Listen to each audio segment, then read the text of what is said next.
Le voilà. Après 3 ans de réflexion et de réunion, le futur visage du stade de la Méno est désormais connu. Un projet ambitieux mais réaliste pour Marc Keller, le président du Racing Club de Strasbourg. Le projet date de 2017, on était encore en Ligue 2. Le stade est plein en Ligue 2.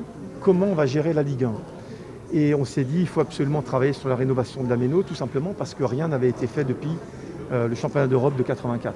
Au bout d'un an et demi de réflexion et de travaux, on a conclu qu'il fallait faire sur place la rénovation et monter à 32 000 spectateurs. Et surtout, on veut garder aussi la Méno comme le stade de demain, en gardant l'ambiance qui fait un peu la force de Strasbourg aujourd'hui.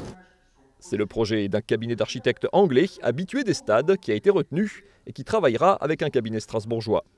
Les travaux de rénovation et d'extension devraient débuter en 2022 et la jauge du public passera alors à 19 000 spectateurs au minimum au lieu des 26 000 actuels. C'est vrai que c'est un délai qui est, on va dire, assez contraint, à la fois en termes d'études et puis après en termes de chantier.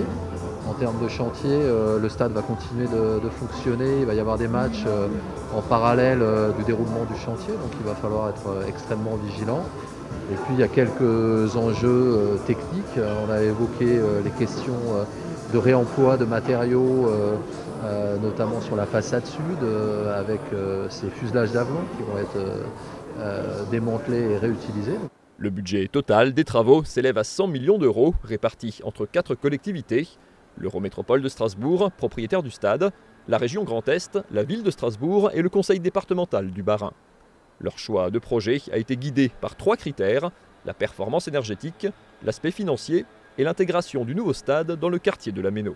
C'est une très belle infrastructure, vous savez qu'il a fallu vraiment plus que jamais la mettre aux normes, l'agrandir, répondre aux attentes de ceux qui avec plaisir souhaitent suivre les matchs ici au stade de la Méno.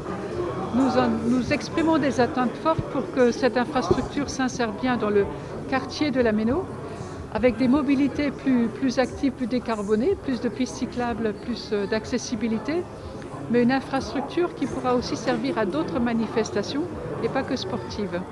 Les travaux sont prévus sur 3 ans et devraient donc s'achever en juillet 2025.